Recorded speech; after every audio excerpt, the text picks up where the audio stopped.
আমরা দেখো হাজির হয়ে গেছি দীঘা ভবনে আমাদের ফানি বেঙ্গলি স্পোর্টসের পুরো টিমকে নিয়ে। তো দেখো অনেক দিন ধরে অনেক ভিডিও ছাড়িনি, তো আমাদের এই ঘুরতে যাওয়ার যে প্ল্যানিংটা হয়েছিল, তো সেই ভিডিওটাই আমি আপনাদের সঙ্গে আজ শেয়ার করলাম। দীঘায় এসে আমরা কোথায় কোথায় ঘুরলাম আর কোন কোন জায়গায় দেখলাম, সেই সবগুলো জানার জন্যে আমাদের ভিডিওর সঙ্গে থাকুন এবং আনন্দ করতে থাকুন। দীঘা ভ্রমণ, দীঘা সমুদ্রে এসে যখন আপনি এরকম এই ঢেউগুলো দেখেন, তখন আপনার মনটা কীরকম শিউরে ওঠে না, যে চলো জলে নেমে পড়ি, এই ঢেউটা করি, এই স্নানটা করি এখানে। তো সেই স্নান করতে গেলে তো আপনাকে দীঘায় আসতে হবে। তো আমাদের সঙ্গে থাকুন, আমরা কী করলে দেখুন। হ্যালো গাইস, দেখো আমাদের পুরো টিম এখন চলে এসছে মন্দারমণিতে। দেখো বড় বৌমা বসে আছে এখানে, মা বসে আছে ওখানে, বাবা, ছোট বৌমা এদিকে, আর সেদিকে ভাই দেখতে পাচ্ছ, ভাইকে দেখা যাচ্ছে। তো এখন আমরা দেখো মন্দারমণির সমুদ্রেতে দাঁড়িয়ে আছি, পুরো ঢেউ ঢেউ দূর দিয়ে পর্যন্ত দেখা যাচ্ছে। এই দেখো তোমরা, ঠিক আছে। আর এই যে বড় বৌমা চুপচাপ সমুদ্রের টেবিলে বসে আছে, ঠিক আছে। বাবা হাই কথা, বাবা বাবা হাই কথা, হাই কথা। দেখি এদিকে ভাই আছে, ভাই একটু হাই কথা। এই দেখো, এই দেখো, দেখো মা আছে, মা একটু হাই কথা, মা একটু হাই কথা, ঠিক আছে। তো আমরা এখন মন্দারমণিতে ঘুরছি, দেখতে পাচ্ছ তোমরা ঢেউ পেছন দিকে, লোকজন ভালোই আছে, যে দেখতে পাচ্ছ তোমরা। এই দেখো এই লোকগুলো জলেতে কি খুঁজছে বসে বসে, ঠিক আছে। দেখো ঢেউটা দেখো, খালি ঢেউ ঢেউ, ঢেউটা দেখো। ছোট বাবা একটু হাই করে দাও, ছোট বাবা হাই করে দাও। তো সবাই এখন হচ্ছে, এরপরে আমরা এখন কাঁকড়া খেতে যাবো, কাঁকড়া ভাজা হচ্ছে ওখানটা। তো তোমরা দেখতে পাচ্ছ বাচ্চা ছেলেটা আমাদের জন্য কাঁকড়া খাওয়াচ্ছে, তার মা সেখানে আছে, তিনি একটা অন্য লোকেদের কাঁকড়া রেডি করছেন। আমাদের কাঁকড়াগুলো পরিষ্কার পরিচ্ছন্ন হয়ে গেলেই তারপরে রান্না শুরু হবে। আরেকজনের কাজ নেই, বড় বৌমা বসে বসে ঝিনুক গুড়িয়ে ঝিনুক দিয়ে বানাচ্ছেন টেবিলেতে। আমাদের কাঁকড়াটা গরম গরম তেলে রান্না হওয়া শুরু হয়ে গেছে। দেখো এর কোনো কাজ নেই, বসে বসে ঝিনুক গুড়াচ্ছে এখানে। বড় বৌমার আর কোনো কাজ নাই, বসে বসে খালি দেখছে ঝিনুক কীভাবে গুড়ানো যায়।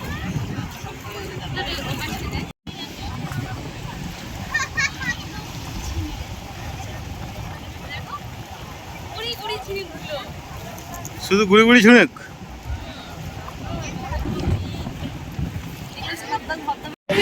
এর মাঝে আমাদের কাঁকড়া ভাজা রেডি হয়ে গেছে। দেখো আমরা 2 প্লেট অর্ডার করেছিলাম, 2 প্লেট, একটা প্লেট 200 টাকা করে। তো আমাদের প্লেট রান্না কমপ্লিট।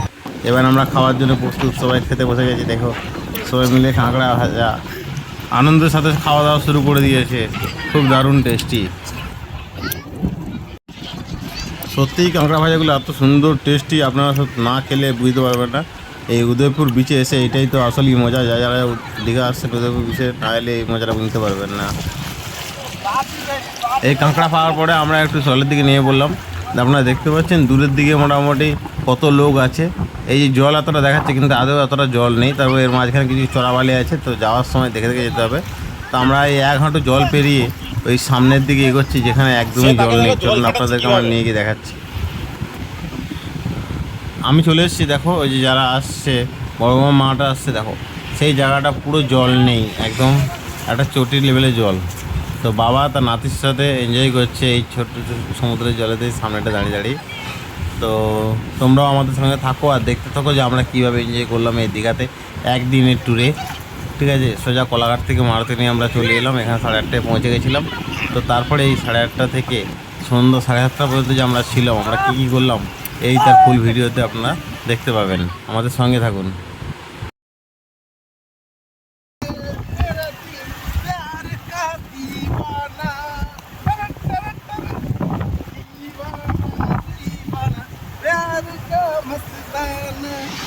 এরপর আমরা উদয়পুর বিচ থেকে নিউ দীঘা সি বিচে চলে এসেছি, তোমরা দেখো। এবার আমরা স্নানে নামবো। তো মা অলরেডি স্নান করতে নেমে গিয়েছে, দেখতে পাচ্ছ সমুদ্রের ঢেউ কিরো মাকে প্রায় ফেলেই দিচ্ছিল। তারপরে মা দাঁড়িয়ে যায়। তো আমাদের সমুদ্রে স্নান করা এইভাবেই চলতে থাকে আরও কিছুক্ষণ। এইভাবে সবাই একে স্নান হয়ে যাওয়ার পরে আমরা বেরিয়ে পড়লাম খাওয়া দাওয়ার পরে। চন্দনেশ্বর মন্দিরের জন্যে। তো দীঘায় আসবো, চন্দনেশ্বর মন্দিরে আসবো না, এটা কখনো হতে পারে? তো চন্দনেশ্বর মন্দিরে আমরা ঘোরাফেরা করার জন্য চলে গেলাম এবং মন্দিরে গিয়ে এই দুপুরবেলাতে আমাদের খুবই কষ্ট হচ্ছিলো, কিন্তু তবুও বাবার দর্শন কি ছাড়া যায়।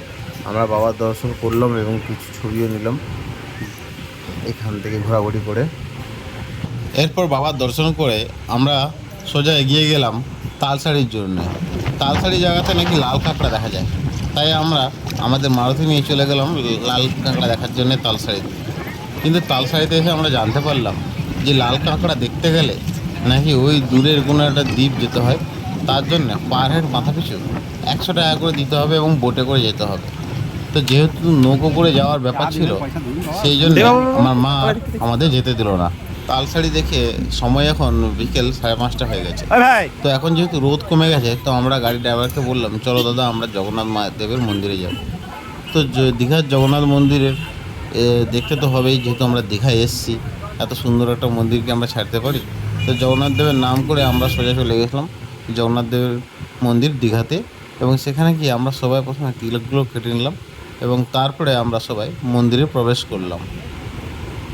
আর হ্যাঁ, অবশ্যই মনে রাখবেন, দীঘার মন্দিরে ঢোকার সময় কিন্তু আপনার ক্যামেরা অফ করে রাখতে হবে, কারণ সিকিউরিটি আমাদেরকে বললো। ক্যামেরা অফ করার পরে চেকিং হয়ে যাওয়ার পরে যখন ভেতরে আসলাম, তারপরে পা ধুয়ে আমরা মন্দিরের দিকে রওনা দিলাম। তো দেখো তোমরা, মন্দিরটা খুব সুন্দর লাগছে দেখতে, আমি দূর থেকে দেখাচ্ছি। এখন বিকেলবেলা, দারুণ লাগছে মন্দিরটাকে দেখতে। তো আমাদের সাথে থাকো আর দীঘার জগন্নাথ মন্দির আমাদের সাথে দর্শন করো। তো মন্দিরে ঢুকতে গেলে প্রথমে আপনাদেরকে 3টে গেট পেরোতে হবে। ধরে নিয়ে 3টে গেটে যখনই আপনি ঢুকবেন, তখন আপনাদের কিন্তু ক্যামেরা বন্ধ করতে বলা হবে।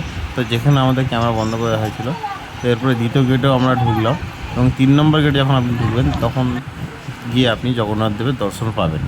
তো এই দেখুন মন্দিরটা, আমি পেছনে দিয়ে দেখাচ্ছি। তো মন্দিরে দেখবেন ধ্বজটা সারাক্ষণ এত স্বতঃস্ফূর্তভাবে উড়ছে যে আপনি ওটা দেখেই মুগ্ধ হয়ে যাবেন। তো আমার সাথে থাকুন আর মন্দিরটা দেখতে থাকুন। এরপরে যেহেতু আমরা মন্দিরে ঢুকবো, তো আমার ক্যামেরাটা বন্ধ করে দিলাম, যেহেতু স্ট্রিক্টলি ইনস্ট্রাকশন আছে মন্দিরের ভেতরে কোনো ক্যামেরা করা যাবে না। তো মন্দিরে ভেতরে থেকে পরে আমরা বাইরে দিয়ে ম্যাডাম এটা হাই করো, মা এটা হাই করে দিন।